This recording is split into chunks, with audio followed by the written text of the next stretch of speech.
8 বছরের এক ছেলে আমার জামা আঁকড়ে ধরে বলল, আঙ্কেল, আমার আম্মুকে ওই নীল ডাস্টবিনে আটকে রেখেছে। আমি তাকে 20,000 টাকা দিতে চেয়েছিলাম, কিন্তু সে বলল টাকা দিয়ে ঢাকনা খোলা যায় না। পরদিন সকালে পুলিশ ডাস্টবিন খুলে যা পেল তাতে পুরো এলাকা স্তব্ধ হয়ে গেল। শুক্রবার সন্ধ্যা ঠিক 6:24। ঢাকার মিরপুর 10 কাঁচা বাজারের পেছনে সরু গলিতে তখন সবাই ব্যস্ত।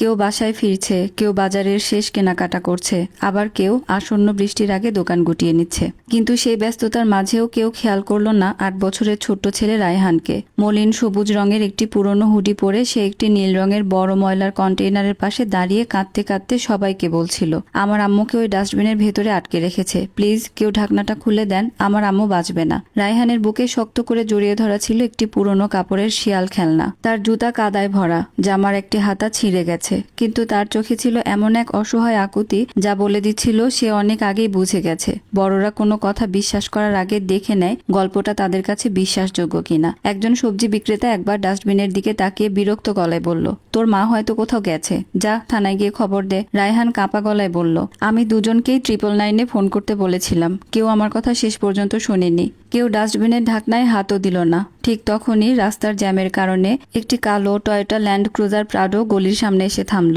গাড়ি থেকে নামলেন দেশের পরিচিত ব্যবসায়ী তানভীর রহমান, যিনি ঢাকার একাধিক আবাসন ও শপিং কমপ্লেক্সের মালিক। ফোনে কথা বলতে বলতে তিনি বিরক্ত ছিলেন। কিছুক্ষণের মধ্যেই গুলশানে একটি গুরুত্বপূর্ণ বিনিয়োগ বৈঠকে পৌঁছানোর কথা। রায়হান দৌড়ে গিয়ে তার কোট আঁকড়ে ধরল। আঙ্কেল, আপনি বড় মানুষ, আপনার কথা সবাই শুনবে, প্লিজ আমার আম্মুকে বাঁচান। তানভীর নিচের দিকে তাকিয়ে শান্ত গলায় বললেন, কি হয়েছে? রায়হান কাঁদতে কাঁদতে বলল, আমার মামা আম্মুকে ওই ডাস্টবিনের ভেতরে আটকে রেখেছে, কারণ আম্মু জমির কাগজে সই করতে রাজি হয়নি। কথাগুলো অবিশ্বাস্য শোনাচ্ছিল, কিন্তু ছেলেটার চোখের ভয় অভিনয় ছিল না। তানভীর পাশের রেস্টুরেন্টের দিকে তাকালেন। সেখানে তার জন্য অপেক্ষা করছিল কোটি টাকার ব্যবসায়িক চুক্তি। তিনি ড্রাইভারকে বললেন, 999-এ আবার ফোন করো। রায়হান দ্রুত মাথা নাড়ল। ওরা জিজ্ঞেস করেছিল আমি নিজের চোখে দেখেছি কিনা। আমি বলেছিলাম মামাকে ভারী কিছু টেনে নিয়ে যেতে দেখেছি। তারপর লাইন কেটে যায়। তানভীর ধীরে ধীরে নিজের কোট ছাড়িয়ে নিলেন। তুমি এখানেই থাকো, আমি সামনের রেস্টুরেন্টে গিয়ে ম্যানেজারকে বলছি পুলিশে খবর দিতে। রায়হান তার দিকে তাকিয়ে শুধু বলল, আঙ্কেল, আপনি যেন সবার মতো চলে যাবেন না প্লিজ। কিন্তু তানভীর তবুও চলে গেলেন। রাতের খাবারের পুরো সময়টাতেই তিনি ব্যবসার আলোচনায় মন দিতে পারলেন না। রেস্টুরেন্টের কাচের জানালা দিয়ে বারবার দেখতে পেলেন রায়হান এখনো সেই নীল ডাস্টবিনের পাশেই বসে আছে। হালকা বৃষ্টি শুরু হয়েছে, তবুও সে কোথাও যায়নি। 2 ঘন্টা পরে তানভীর বাইরে বেরিয়ে অবাক হয়ে জিজ্ঞেস করলেন, তুমি এখনো এখানে? রায়হান ডাস্টবিনের দিকে তাকিয়ে শান্ত গলায় বলল, আমার আম্মু অন্ধকারকে খুব ভয় পায়। যদি উনি জেগে ওঠেন, আমি চাই উনি যেন জানেন আমি কোথাও যাইনি। তানভীর মানিব্যাগ থেকে 20,000 টাকার 2টি বান্ডিল বের করে ছেলেটির হাতে দিতে চাইলেন, কিন্তু রায়হান মাথা নেড়ে বলল, আঙ্কেল, টাকা দিয়ে ডাস্টবিনের ঢাকনা খোলা যায় না। এই একটা বাক্যই সারা রাত তানভীর রহমানের মাথা থেকে আর সরল না। পরদিন ভোর 5টায় হঠাৎ তানভীর রহমান ঘুম ভেঙে উঠে বসলেন। তিনি একটি স্বপ্ন দেখেছিলেন। স্বপ্নে তিনি ফিরে গিয়েছিলেন তাদের পুরনো ভাড়া বাসায়। ছোট্ট তানভীর দরজায় দরজায় ধাক্কা দিচ্ছে আর তার অসুস্থ মা সাহায্যের জন্য কাঁদছেন, কিন্তু কেউ দরজা খুলছে না। অন্ধকার ঘরে বসে তিনি হঠাৎ বুঝতে পারলেন ধন সম্পদ তার শৈশবের সেই অসহায় স্মৃতিকে মুছে দেয়নি, শুধু সেই স্মৃতিগুলোকে দামি বাড়ি আর বিলাসিতার আড়ালে লুকিয়ে রেখেছে। সকাল 5:30। তার কালো প্রাডো আবার মিরপুর কাঁচা বাজারের পেছনের সেই গলিতে এসে থামল। নীল ডাস্টবিনের পাশের টিনের ছাউনির নিচে গুটিসুটি মেরে বসেছিল রায়হান। সারা রাতের ঠান্ডা আর ক্লান্তিতে তার চোখ লাল হয়ে গেছে, কিন্তু পুরনো কাপড়ের শিয়াল খেলনাটি এখনো সে বুকের সঙ্গে শক্ত করে জড়িয়ে রেখেছে। তানভীরকে দেখে সে ধীরে ধীরে উঠে দাঁড়ালো। আপনি ফিরে এসেছেন? তানভীরের বুকটা কেঁপে উঠল। তুমি কি সারা রাত এখানেই ছিলে? রায়হান নিচু স্বরে বলল, একবার ভেতর থেকে টোকা দেওয়ার শব্দ শুনেছিলাম, তারপর আর কিছু শুনিনি। এবার আর এক মুহূর্তও দেরি করল না তানভীর। তিনি নিজেই 999-এ ফোন করলেন এবং পুলিশ ও অ্যাম্বুলেন্স পাঠানোর অনুরোধ করলেন।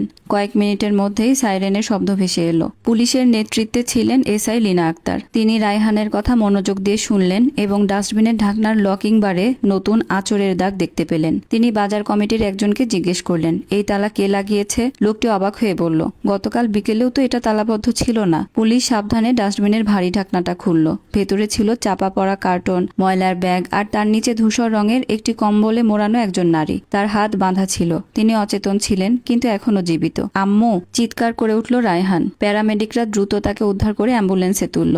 নারীর নাম মারিয়া খাতুন, বয়স 33। তিনি একজন হিসাব রক্ষক এবং রায়হানের একমাত্র অভিভাবক। অ্যাম্বুলেন্সের পাশে দাঁড়িয়ে রায়হান মায়ের হাত শক্ত করে ধরে বলল, আম্মু, আমি সবাইকে বলেছিলাম আমি কোথাও যাইনি। মারিয়া কষ্ট করে চোখ খুললেন। তার প্রথম প্রশ্ন ছিল, ফক্সটা তোমার কাছে আছে? রায়হান মাথা নাড়ল। হ্যাঁ আম্মু, ওটা কাউকে নিতে দিও না।